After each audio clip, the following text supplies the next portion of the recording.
अस्सलाम वालेकुम and welcome back to our chapter 4 of nutrition talks. हमने जिस तरह लास्टली भी बात की थी कि डाइट्स किस किस किस्म की हैं, जिस तरह हमने क्रैश डाइट का जिक्र किया, कीटो डाइट का जिक्र किया और इस तरह की डाइट्स का जिक्र किया। अब ये तो वाली डाइट्स हैं जो खास तौर पे आपने किसी किसी सिनेरियोज में इस्तेमाल करनी है, but the real diet which we want to do, the balance diet. सवाल तो बनता है ना कि बैलेंस डाइट क्या, हमें पता लग गया जी क्रैश में जी आपने XYZ एलिमेंट्स किए थे और उसको जैसे ये खराबी आ रही है, same goes with ketos as well. But balance diet क्या है, इसलिए हमने आज शाहरुख को खास बुलाया है कि हमें पता लगे बैलेंस डाइट है क्या, ताकि हम लोग जल्दी शुरू करें और आगे चलें। शाहरुख, क्या हाल है आपका? मैं ठीक ठाक ठीक ठाक है यार। ये बैलेंस डाइट क्या चीज़ है? मतलब मैंने बैलेंस डाइट करनी तो मैं क्या करूँ? मुस्लिम भाई, बैलेंस डाइट जो है ना, जब कोई भी इंसान और उसको डाइट करनी है ना या कुछ भी खाना है, तो उसकी दिन की एक रिक्वायरमेंट है, ठीक है? सही। कैलोरी रिक्वायरमेंट है और फिर कैलोरी के साथ साथ न्यूट्रिएंट्स की भी रिक्वायरमेंट है। ओके। क्योंकि डाइट के अंदर ऑब्वियसली हर चीज़ की एक अंदर पूरे न्यूट्रिशन होती है और वो न्यूट्रिशन जो है न्यूट्रिएंट्स से मिलकर बनती है। तो दो तरह के न्यूट्रिएंट्स हैं, macro and micro. Okay. Macro means ज़्यादा क्वांटिटी में चाहिए और माइक्रो मीन्स कम क्वांटिटी में चाहिए, बट चाहिए दोनों। सही। मैक्रो में आ जाते हैं कार्ब्स, प्रोटीन, फैट, और माइक्रो में आ जाते हैं विटामिन्स एंड मिनरल्स। या तो दोनों की इंपॉर्टेंस है। जब आपकी डाइट के अंदर ये दोनों चीज़ें रिक्वायर्ड जितनी है ना दिन में, वो अवेलेबल हैं, तो इट मीन्स आप बैलेंस डाइट ले रहे हैं। राइट। तो ये अब जिस तरह आपने माइक्रो और मैक्रो की बात की, फॉर एग्जांपल अब पहले मैक्रो की बात करते हैं। मैक्रो के साथ आप जब बात करते हैं तो मैक्रो में क्या क्या आ जाता है? क्या 3 4 5 6 चीज़ें? मैक्रो में आ जाता है सबसे पहले कार्ब्स आ जाते हैं, ठीक है? The main enemy.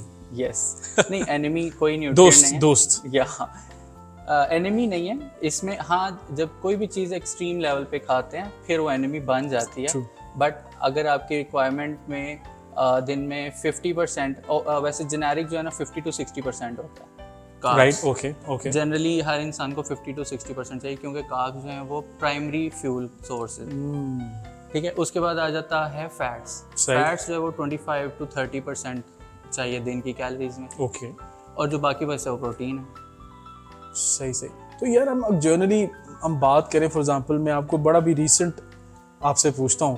For example मैं बाहर खाना खाने गया हूँ, ठीक है, और मैंने वहाँ से चिकन कढ़ाई ऑर्डर की, ठीक है, साथ मैंने नान मंगाए, साथ मैंने कोक भी मंगाई है, या चले मैंने लस्सी मंगा ली है एक्स्ट्रा, जिस तरह हम नॉर्मल बाहर जाते हैं खाना चाना खाते हैं जब हमने पार्टी करनी होती है, ठीक। तो मैंने फॉर एग्जांपल ये ऑर्डर कर दिया है, तो मैं अब मैं इसको बैलेंस डाइट कहूँ, या इसमें मैं सोच सकता हूँ कि इसमें फॉर एग्जांपल मैं, अगर मुझे ये पता है उसमें कढ़ाई में फॉर एग्जांपल चिकन है तो प्रोटीन भी होगी उसमें ऑयल डाला हुआ, that is fats as well, carbs भी ऑब्वियसली उसमें है, मैं नान खा रहा हूँ साथ में भी उसमें कार्ब्स भी हैं, तो उसको बैलेंस करने का क्या मतलब होगा? क्या मैं इसको कम क्वांटिटी में खाऊं, या उसके अंदर मैं कोई चीज़ और इंक्लूड कर लूँ तो बैलेंस डाइट बन जाएगी? कुछ थोड़ा सा मुझे मतलब रियल टाइम थोड़ा सा बताओ।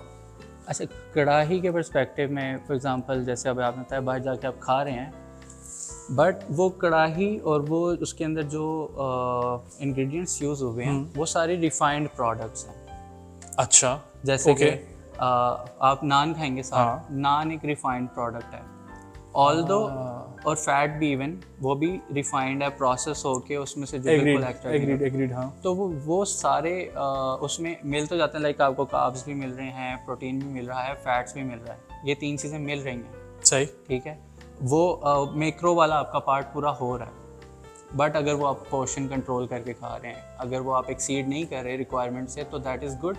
बट द प्रॉब्लम इज़ कि वहाँ माइक्रो न्यूट्रिएंट्स की कमी होगी, ठीक है? क्योंकि जब चिकन भी है फॉर एग्जांपल, तो उसको इतना हीट कर दिया जाएगा कि उसकी माइक्रो न्यूट्रिएंट्स जो हैं वो डिस्ट्रॉय हो जाएंगे या निकल जाएंगे। फिर उसके बाद अगर आप उसकी बात करें नान की, तो वो भी रिफाइंड है, उसका जो छिलका होता है जिसमें फाइबर्स होते हैं, गंदम का छिलका, होल व्हीट जिसको हम कहते हैं, तो वो वैसे डिस्ट्रैक्टेड होता है। एग्जैक्टली। बस जी, सही बात है। चिकन को हमने कढ़ाई में डाल दिया, रोटी को हमने तंदूर में डाल दिया, और हमने उनके सारे जो न्यूट्रिएंट्स हैं वो साड़ दिया। कोई बात नहीं। अच्छा, fine enough, got the point, on the same page, done. अब मुझे आप थोड़ा सा बताओ कि what does perfect plates looks like, मतलब वो क्या है उसके अंदर, उसके मुझे फॉर एग्जांपल एक पोर्शन मुझे पता हो जी, इतने चावल होने चाहिए, या इतने प्रोटीन है, इतने कार्ब्स होने चाहिए, how does it look like? एक कॉन्सेप्ट था USDA का। What is USDA? United States dietary association, I guess. Yes. Okay. तो might be I am wrong but USD in short उसको USD कहते हैं।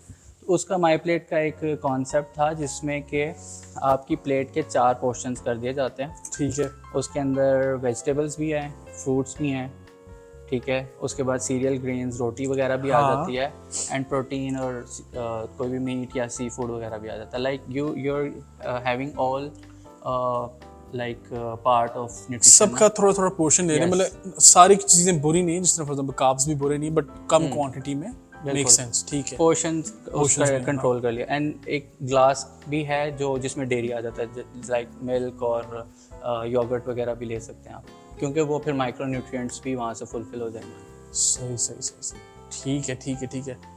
शाहरुख, आई गेस यहाँ तक हम आज इस टॉपिक को रोकते हैं, या बट मैं इस चीज़ को आगे एक्सीड ज़रूर करना चाहूँगा। I have more questions as well, क्योंकि मैं बाहर बहुत जाता रहता हूँ और मुझे कोशिश करनी कि मैं बैलेंस डाइट करूँ। ठीक है, thank you very much for watching this जी। See you next time in the chapter 5 of nutrition talks. सलाम अलैकुम।